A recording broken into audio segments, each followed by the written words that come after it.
What is the good word? Today, we're And going to talk a little bit about the difference between networking and a network. And with us is Daniel Andrews, who is a native of Columbia, South Carolina, where he currently resides. He owns a business that shows business people how to identify, meet, and nurture professional relationships with key referral partners. Fundamentally, he shows business people how to stop networking and start building true networks. So, Daniel, welcome to the Sales Made Easy podcast. What's the good word? thank you very much. It's good to be here with you today, Harry. I have a lot of respect for the work that you've done and put into the world, and I'm very honored to be part of this podcast. Or in the case of those that are watching it on video, by the way, pardon the messy office behind me, but this is real life in my world. So Yeah, it's you're awesome. seeing the reality of it. Yeah. Yeah. Daniel brings a ton of great energy. So I'm really looking forward to this conversation. So let's get into it, Daniel, because I have been learning about networking. I'm going to use the quotation fingers for a number of years. Then I had the conversation with you not too long ago, and you said, what about the word network? And you talked about it as a noun versus a verb. So explain that for us. Sure, I can dig into that. The first thing to know that in general, I believe that language matters, right? The words that we choose, need to have specific meanings. And that doesn't mean I'm against using slang or shorthand or acronyms or particularly industry jargon when appropriate. But I do believe that the words that we use make a difference in the way we're understood and the way people understand us. And I get this. Part of the reason I decided to make a shift in the way I use the word network, never as a verb. And I use the word networking, and he and I are joking. If you are catching the video, I will always put air quotes around it. Or if I'm writing the word networking, I will literally write quotation marks around it, no matter what context. Facebook post, LinkedIn post, name of an event, I will always put the word networking in quotes. Comes from one of my favorite books on the subject. The title, Super Connector. The subtitle, Stop Networking and Start Building Relationships That Matter. That's the subtitle of the book. Until I hear from his lawyers, I'm going to continue to use that as the title of most of my theme, right? As him, he copyrighted his title, but not his subtitle. So we're going to roll with that. And maybe his lawyers will reach out and I can sell a lot of books and he can promote my talks. I don't know. We'll see. But there is another book on the subject set called Networking Isn't Working, meaning whatever it is that you think of when you think of networking isn't getting you what you want or not very much of what you want. And I think what most people want is qualified endorsements, right? Just before you and I came on, while I was finishing up my lunch, I was thinking about the difference between a referral. Hey, call Harry. I think he does what you need, right? He's in that line of work. You should give Harry a call. I think he might have your solution. That's a referral would be, Harry, call Pete. He needs you, right? That's a referral. A recommendation is for me to say to Pete, call Harry. Harry's got Harry does what you need, and I think he's likely to have your answer. An endorsement is, Pete, I just got to tell you, based on what you just shared with me and what I know about Harry, is that Harry will solve your problem. Can't tell you got to do business with him, but you need to strongly consider it. Please get into a meeting with him, because you'll know very shortly, in that conversation, whether or not he's going to be able to deliver what you're looking for. That's a huge difference. So a qualified endorsement, I think, is what most people are looking for. But they go out and they shake a lot of hands and they meet a lot of people, either digitally, right? And the giveaway there is these big blocks of text that appear in digital networking events in the chat box, right? People's life stories, right? 83 different social media tags, and handles. And I'm like, at in-person events, right? I point out that most people accomplish as much at an in-person event or the digital version of an in-person event as going out into the parking lot and sliding a business card under every windshield wiper. I call that marketing by hand, because they're selling to the room and they're not selling through the room. I'm not interested in who's in the room. I'm interested in where those people can take me. And I don't mean I'm dismissive of people or don't care to get to meet them, but I don't show up going, who in this room is going to buy my thing? I show up going, who in this room is going to take me to the buyers that I'm looking for? Very nice. Yeah. So your whole approach about networking, being in a network, There you go. Building a network, right? building a network, Hmm. really looking for a key referral partner. And ultimately, it sounds like building a relationship where you can get that high quality recommendation. Is that Correct. okay? Casually meeting people is not enough for them to feel good about referring you in general, certainly not recommending or endorsing you, right? Yeah. Met a guy recently. He's got a very niche thing, right? And he gives me his card. He describes briefly what he does. He said, so if you meet anybody that needs me, right, send them my way. So he's at least attempting to go 1 degree beyond the room, right? He Okay. either he had identified that I wasn't a candidate or knew that that's not really the point of the conversation. And I said, but why? And he said, because they might need me. And I said, but why you? And he said, do you know anybody else that does what I do? And I said, no. And he said, then why not me? I said, at the risk of sounding combative, why would I put my reputation on the line and tell people to engage with you with the likelihood of doing business when I don't know how well you do what you do? And he's like, oh, there's a few hurdles we need to cross before we reach that point then, isn't there? And I said, yes. And he said, I'm in. Let's talk about that. So he immediately understood, what that difference is, right? But simply meeting people and telling them what you do and asking them to either do business with you or refer business to you, it doesn't work. We know it doesn't work. That's why people are still out networking, because they think one of these days they're going to hit the mother load, and they're not, as long as they're stopping with the idea of simply marketing by hand, as I call it, or networking, right? If we're going to put the quotes around it, because they're losing the opportunity to discover whether the other person is trustworthy of referrals and uncover their trustworthiness. Meaning, ideally, I want a relationship that doesn't end. Not everyone can meet that criterion. That's fine. There's a sorting process. But if I'm going to send leads, to example, for Harry, if I want leads from Harry, I'm going to need to send leads to Harry, probably, or support him in some other way, right? Something that he needs from the world. But I'm not going to send leads to Harry unless I know Harry's good at Harry's job. So I need to be as interested in finding out about you, what you do, more importantly, who you do it for, and most importantly, how well you do it, so that I can support you as I am in convincing you that I'm worthy of a referral. I need to be investigating your credentials just as I'm uncovering my credentials in real time. Well, you must be a big fan of the referrals by obligation and guilt, where you go to some of these meetings and they're making people stand with who they referred business and publicly shame those who have not. And if you don't have the relationship, if you don't trust if the person is going to return a phone call, why would you refer the person, right? I mean, to me, it's that fundamental. Thoughts? Yeah. Yes, I do have some thoughts about that, right? And if you've ever attended a poor Pentecostal church, right, the similarity between the basket that they pass around at these weekly leads groups and an offering basket from a rural Pentecostal church is it's telling, by the way, to me, that they're using the same thing.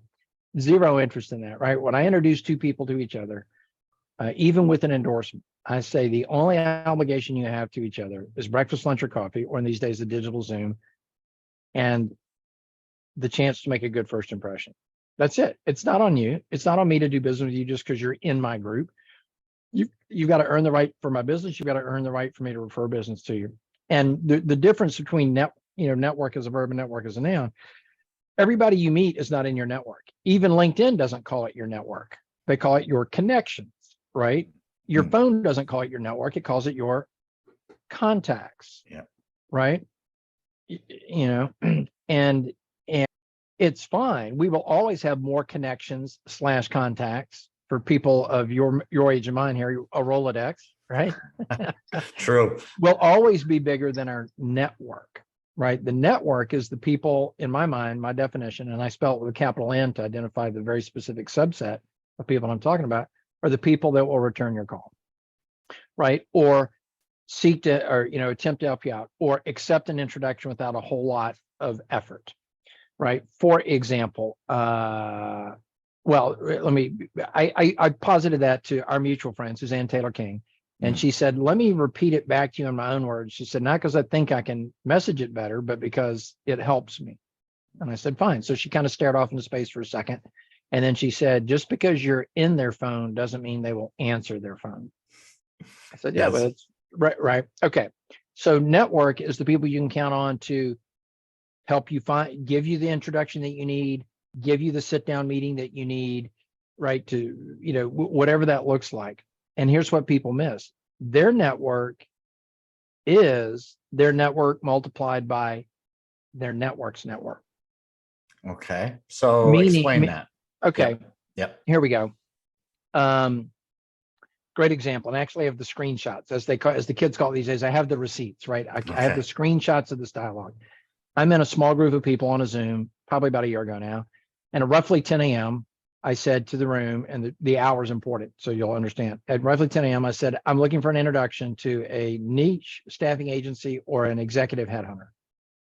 Okay, at 11 a.m. on the dot, 11.00, I've got the text thread that shows it.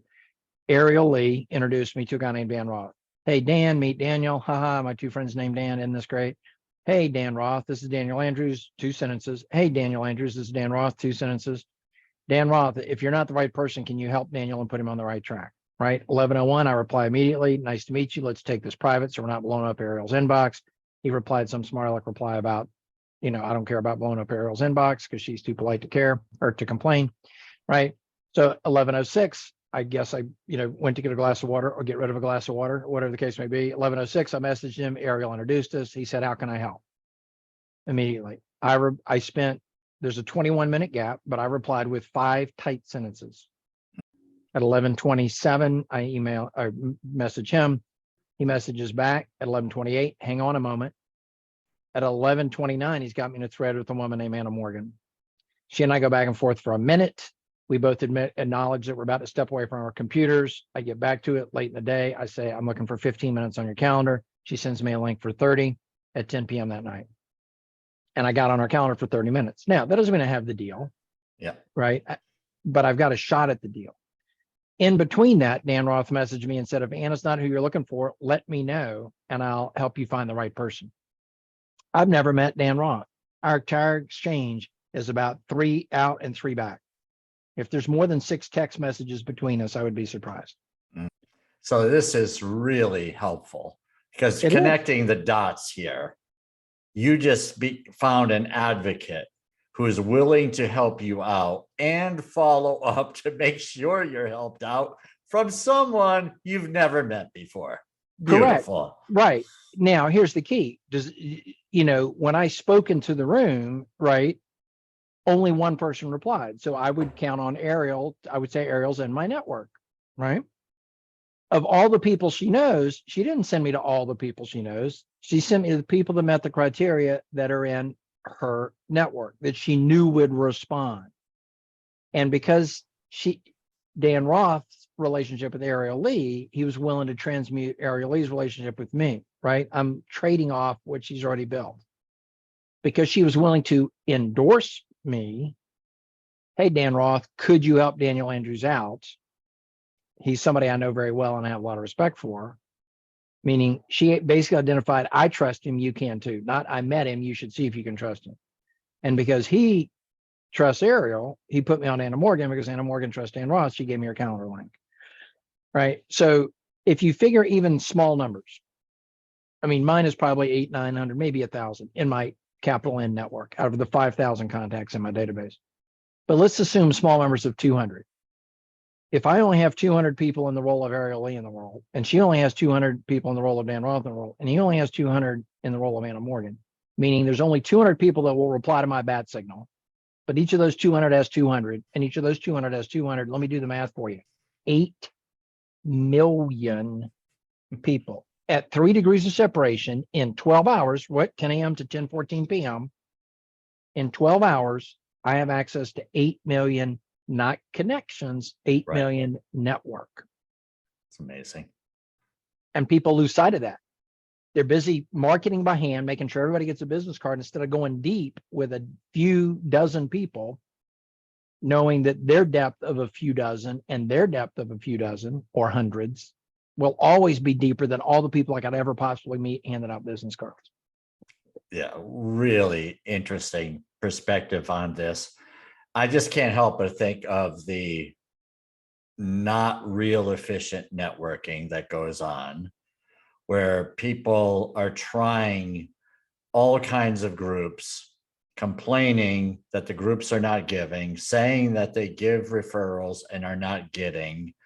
How did you come about this change or this thinking that was it the book that you read? Was that the one that was the real eye opener? Okay. No, I've been on the quest for books that resonate with me, so that the the analogous situation is a friend of mine, Michael Klaus, was very successful in the direct sales industry, mostly selling books and tapes on how to be successful in the direct sales industry, but it wasn't still a direct sales effort. Mm-hmm. And he says that at age 18, he was married young, his father-in-law threw the book, How to Win Friends and Influence People, at him. Few choice words. Nice approach. Right. So I've been looking for the book that I might metaphorically or literally need to throw at people. And that's a good one. Right. So be good at networking, right? They could be a good networker, but they're not. I'm like, either throw Daniel Andrews at them, right? Create an intro, or throw this book at them, one or the other. But the shift for me came about. My first career was in direct sales, business to consumer, literally at the kitchen table. Particular companies sound important, but it's very famous in this country, been around a long time, well known. More than half of American households have their products. Okay. And it was referral based in that, you finish up with Mrs. Smith, you ask her the names of her neighbors and her best friends and the people from the garden club, right? And the, ladies from church or whatever the case may be. Okay. When I went to B2B, but that's still not really endorsement based or trust based networking, right? That's acquaintance based. So I moved to St. Louis. I shift my roles. St. Louis is a weird town. Not going to spend any time on that because we don't have time for it. St. Louis is a weird town. And I was doing work in the world of employee benefits, so insurance. And it's not uncommon to share the revenue from a deal if somebody plays a part in the deal, right? Inside the insurance industry, it's not so much a finder's fee as it is you and I worked on this project together. It's very much joint venture, mentality. Okay. So I met a guy named Bert, who was from St. Louis, and that makes a difference. If you're not from St. Louis, it's very hard to get the ball rolling. And we got a big deal, multi-point. It's a family that owns one car dealership in every brand, like 12, all in St. Louis. So it's a lot of employees geographically tight. They're not all over the state. So this will be a big deal for me. And we go and we meet, and the conversation starts. And then we go back to kind of seal the deal. And Bert, my partner, is standing with Butch. I hate that their names are so similar, in the parking lot. And Bert, right, for those of you that are watching, is represented by my left hand, right? Butch is my right hand. Anyway, so Butch says to Bert, "Who is this guy?" and points at me. And my limited understanding, I thought Bert was then going to shine the spotlight on me and tell Butch how great Daniel Andrews was and why his value proposition made a difference and why this was important. And Bert looks back at Butch and says, "He's my guy." And Butch says, "But I don't know this guy. This is in front of me." He's pointing at me in real time. Yeah. And Bert says, "But I know this guy." And Butch says, "But what happens if something happens to this guy?" And Bert said, "I'll find another guy." And in that moment, I realized that my value proposition, my integrity, my performance only mattered to Bert, that it was easier for Bert to explain to Butch that Butch needed to trust Bert than it was for Bert to explain that Butch needed to trust Daniel Andrews. It makes perfect sense. Wow. Yeah. He didn't use his trust to shine the spotlight on me and brag on me. He just said, "I got this. This is my ball of wax. I'm running this show. I brought this guy into the conversation. Let's do this." And it all came together. We did it. It was beautiful. And that relationship between Bert and Butch was, how long did that was? It was over 30 years. Yeah, it was over 30 years. Yeah. It doesn't have to be that long, but I'm just saying that Bert put the spotlight where he knew it mattered. Yeah. Meaning his credibility with Butch, not trying to replace his credibility with my credibility. Right. The fastest route was to lean on the fact that Butch has, Bert's never let Butch down. Yeah. Beautiful. And, you think about, I've got a guy, that line that so many of us, I've got a guy, I've got a gal, whatever. If you don't have the cred to say that, it does nothing really. It's like I've got a guy on Google. right? I could do the same thing. If I don't know you well enough, then I might as well look for someone on Google that's got 4.5-star ratings than Mm-hmm. trust a person who I don't really know that has a guy, right? We still need to verify and so forth. And, if you don't have the cred, then that statement doesn't really help. Correct. And it's a subtlety about language. I never say I got a guy. I say I know a guy. Okay. Because if I say I got a guy, it makes it sound like that guy's in my pocket, right? Or it's a Yeah. done deal. Yeah. Or worse, it may imply that I'm collecting some sort of finder's fee, and I'm not. Yeah. Yeah. I know somebody that could help Yeah. you, right? And to me, it's subtle, Yeah. but it's not my guy. He's his own guy or gal, Yeah. right? That's They're not very junior to interesting. me, right? Yeah. I love the fact that you pick up on that stuff. It's because you really don't want to sound like you're connected to a sale. If they, right, in order to just be a giver, you don't want to sound at all like you're connected to the sale. Am I right on that? Is that what you're thinking? Yeah. Right. Now, in Bert's case, the Bert Butch deal, he was in for 30%, but part of his job is to help me find the people we could sit down and have conversations, which is Right. part of the insurance deal, right? Yeah. But if I sent somebody you here and you're like, if you said to me, and this is a whole nother topic we can ever talk about if you want, I can get on a soapbox for 25 minutes. But if you said to me, hey, Dan, you send business my way, I'll give you 10% of what they spend with me. I would be like, Right. whoa, Harry. Number one, you just insulted me. Mm. And you denigrated, devalued our relationship. I said, number two, you don't want the leads I'll send you if I think I'm getting 10%, because it'll be crappy leads for a short time, and then I'll feel disrespected and we won't do this anymore, right? Or I get my back against the wall and realize I don't have enough money in the budget for the 50th anniversary wedding gift or whatever the case may be, right? Now I'm sending leads to Harry hoping I can raise some extra revenue. That's not what you want, okay? I would rather you take on your invoice and create a brand new discount code, not 10% off. A discount code says, I know Daniel Andrews 10% off. If you got 10% margin to play with, give my people that I send you the discount. Don't send it to me. Very cool. So this is Credibility. really aligned with the whole, is it reciprocity that what is the term I'm thinking of here? The word I use is mutuality, because Okay. reciprocity sounds to me a lot like one for one. Yeah. Right. Yeah. That if I've got a lead for you, Harry, you've got to have a lead for me. If I've got $1 for you, you've got to have a deal that's worth $1 for me. Mutuality might be, depending on your role and my role, might be you doing your job well. Meaning, if you don't make, here's a really good example. Mortgage lender. We were co-creating programs together because he's got an audience that's huge. It's amazing. I could tell you all about him, but blew my mind. He announced that I was going to be in a conversation with him in 2 weeks' time. And in 2 weeks, he registered 500 people and 200 were on the live stream, if that gives you a sense of his reach. And he said to me, as a mortgage lender, I have way more referrals to give to he said, I get way more referrals from real estate agents than I can ever give them. People start the hunt with a real estate agent that they trust, then they get referred to me versus the other way. He said, but I don't want these relationships to die. How do I keep them going? And I said, Scott, unless I'm mistaken, you doing your job well is all they need. Literally, they don't want a lead from you as badly as they want you to do your job well. And he said, not only are you right, I can prove you're right. I said, and he said, and that's weird for me to say because I didn't even know you were right, but now I can immediately go to the fact that I can prove you're right. I said, yeah, I'm interested to hear this too. How did you not know the answer, but now you can prove it? He said, I get referrals from real estate agents. Then they follow me on Facebook, right? Because they're trying to be friendly, right? And they like me. And he said, and then found out I didn't vote for their guy. He and I are libertarian. Neither one of us voted for your guy. I don't care which guy you voted for. I didn't vote for your guy. And he said, and then they stopped sending referrals because they feel disconnected from me. They don't feel they don't feel the likability factor. And within a couple of months, they're like, yeah, I'm going to need to send you leads again. Now, I believe likability helps. But Scott is so good at his job as a mortgage lender that he can take the hit to likability because his credibility and his reliability are sky high. And they send him business and just don't follow him on Facebook. It's fantastic. So you think about providing your client experience comes to mind.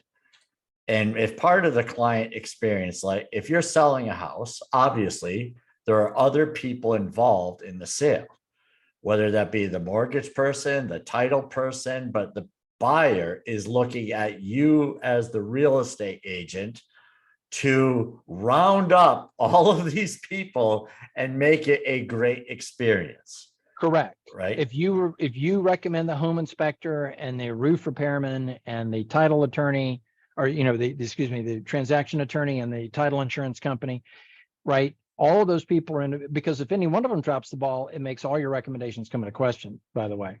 Right. So sometimes mutuality is simply doing your job well. Right. If I'm a CPA and you've got a program that will save my clients money, you selling your thing to them might literally be what I want you to do. You generating revenue for me on the backs of my referrals might still be a win for me. If you come in and go, hey, we got this thing, we're going to save you money, you can take home more money. And now I, as the CPA, am the hero because I brought in the guy that saved them money, right? They associate the fact that they save more money, not with the Harry Spaights of the world, but with the fact that I use Daniel Andrews as my advisor when it comes to money and business income. I like it. So mutuality doesn't have to be reciprocity. Right. That's so clear and it's so good. I've looked at reciprocity more along the lines, just doing the right things for people, that it would come back, not necessarily from that person. That is true. And that's why the concept of tribes, groups, communities, I use the phrase business growth community, exists, because I might be feeding Kachina, Kachina's feeding Tim, Tim's feeding, I'm using real names for my community, Casey's feeding Carter, right? And Carter's feeding me, right? There can be some circularity in the reciprocity, but we all meet together once a month because we're like, okay, what are we going to put into the pot, right? Oh my goodness. All right. Thoughts on going through my mind randomly. For years, I used to think for someone who was selling technology, that they should be networking in their own group of people that sold similar stuff, but they did not compete. And so that they could give each other referrals. So finding somebody, since I come from the tech background, is if you sold whatever, managed services, find somebody that did, maybe it would be commercial realtor back in the day when people went to work. So there's just different things where you can make these connections that build a trust versus going out to this. All right. So you're nodding approvingly. So I'm going to let you talk about it. Well, in the sense is not everybody is equally positioned to bring you referrals, right? If I'm in the world of real estate, almost anybody could be a customer, right? Any reasonably mature adult with a decent paycheck, which means almost any adult can refer me business. But a divorce attorney, an estate attorney, a nursing home placement specialist, or the director of a nursing home, an HR director, a moving company, a mortgage lender are all going to come across more of those people in roughly the same moment, meaning they're going to encounter them at approximately the time of need for what I do. Right. So yeah, who else is showing up? Right. I ask people all the time, do you solve the whole problem? And I don't mean, do you not do your job well? What I mean is, if I'm a real estate agent, somebody calls me and says, hey, Dan, I need to sell a house. I'm like, all right, well, it's easy. We just sign some papers down at the lawyer's office and we're done. That's how that works. No, there's home inspections, right? Which I don't do. Right. I know who does it, right? There's which attorney's office on what date, right? Who's going to insure it? Who's going to insure the new house, right? Who's going to verify the income? Who's going to fix the problems that the inspector found, et cetera, et cetera, et cetera. So yes, look for the people who are solving part of the problem. Identify what part of the problem you're solving and who solves the rest, right? My friend John Banks owns Corley Mill House, right? It's a nice venue, right? People do weddings there, people do Christmas parties. We've done ours there for a number of years. Somebody calls him and says, hey, I need your place for the afternoon of Saturday, September 18th, right? Okay, it's yours, 9 to 6. Cut me a check for $2,000, you can have it. Is that what people want? No, they want something, a wedding, a quinceanera, they want something. So we got a caterer, we got a florist, we maybe a printer, we got, a mobile bartending service, we got, a dance instructor to teach the new couple and their parents how not to look stupid, for the first dance, right? We got a whole, right? We're only, John Banks is only solving part of the problem. He's solving all of his problem, his share of the problem. Yeah, it's great. Right. Yeah. All right. So what kind of recommendation or suggestion do you have for someone who is really not being real successful in trying, the 73 different network events, and that they're now listening to this podcast, what thoughts might help them? Sure. Well, the first is understand that you're never going to accomplish anything at a networking event, anything other than sorting. People think that the magic happens there because nobody ever gave them a playbook for what happens after, right? Networking was started as a way for people to meet people. It was never meant to take the place of relationship. You can't build relationship in a group, and you can't build it in small bits. You don't need large amounts of time. 1 or 2 20 to 30 minute meetings could be all that you need to make things happen, right? But to build the trust to a level where you can at least start to share some form, even a low stakes referral. So the first would be to understand that the work isn't done there. Okay. The second would be to ask better questions, and this is a topic. Okay. So the broad answer is hire me, right? I've got a coaching program called Ninja Network Building Skills. That's not what I'm here to pitch, but but it exists, that's right? okay. So right. So we'll definitely leave that in the notes. Right. Ninja Network Building Skills is the name of the course. 8 sessions. I'm trying to decide whether I'm going to keep it at 8 weekly or 8 every other week with a Q&A, office hours in the middle. I'm probably going to alter just because that's a lot of content. Anyway, 8 sessions, 8 group sessions and 2 one-on-ones, right? Ninja Network Building Skills. Not here to pitch it, so I won't talk about that. But when I say ask better questions, what I mean by that is that people come at it this way. Are there people in your world, Harry, or whoever I'm talking to, are there people in your world that you have been to your house for game night, you've met them for drinks, they've come for Sunday dinner, but you wouldn't actually hire them to do what they do for yourself, your family, or your business? Yes. Okay. Are there people that you have or would hire that you just don't picture at your house for game night or down at the bowling alley together? Correct. Yes. Okay. So asking a series of questions built around family, occupation, recreation, and dreams, that's a method for making friendships. And if the Venn diagram that you just described to me is not a 100% overlap, and you just acknowledge that it was not a 100% overlap, then the questions about what I want Harry to be at my house for game night is wholly insufficient to determine, right? Right. Okay, now I don't know who might watch this, even locally, so I'll have to be very generic, but someone inside my home group as a professional services, and I'll leave it at that. Highly degreed. We'll leave it at that. Okay. And we do get together for pool parties at their house, and we just discovered we both like the same board game. We're going to have, tournament night because her husband doesn't like it, right? He's like, I'll bring the drinks, right? You guys battle out because several of us are competitive and some of us aren't. But knowing what I know about her personality, I would not go down her. I'm not saying she's not competent, but I know what she's struggling with in her personal life. And I'm like, not doing that. Right. So, okay. And it's summed up in this, right? The phrase that we've all heard probably 1,000 times, probably said 100 times. And that's this: people do business with folks they know, like, and trust. And then my question, people acknowledge, yes, I've heard that. Yes, I believe that. Okay, great. What's the most important word in that sentence?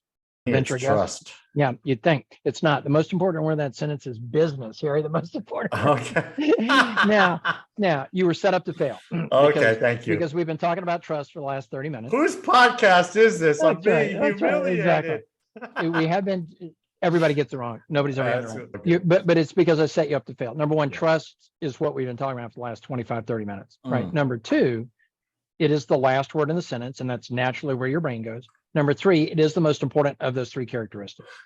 But the most important word in the sentence is people do business. Meaning if you're just out there to make friends, that's great. You know what you're going to get? Friends. Yeah. Golf partners. But you're not going to get business. Yeah. So you need to ask different questions. I mean, meaning I will gradually become more friendly with my business connections, but isn't it easier to turn a business connection into to add friendly to the business connection is to add business to the friend connection? Oh yeah, big time. Right. And people get that backwards all the time. Yeah. All the time. That's really great stuff. So Daniel Andrews, this has been outstanding. You mentioned that you have a course or a program. So where can people find more of you?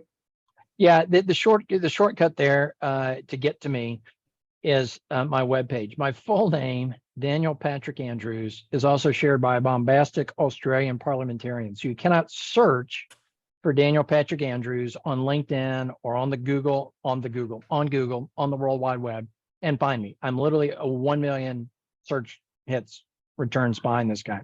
But you can find me at danielpatrickandrews.com. Andrews.com. Don't try to sort the website. It's a placeholder basically for my testimonials, right? I'm going back and forth with my web designer right now about, whether the left justified or right justified looks more professional. Oh my God, people, it's just a way to find me and not get caught up in this Australian parliamentarian. But there's a link there to find me on LinkedIn, and there's a link there to book 15 minutes on my calendar. We can spend a couple of minutes, there, and then we can decide if we even want to have a conversation around Ninja network building skills. I love it. Learned so much today from you, Daniel. This has been an excellent use of time for me. I feel like I'm a sharper tack, and I look forward to continuing to grow the relationship with you. So it's been a lot of fun. Thanks It's good for to be joining. in the communities you're in, Harry. I always love it to show up and see you there too. All right, Gives good me a stuff. Thank you for listening to Sales Made Easy. If you found value in our conversations, please subscribe and leave a review.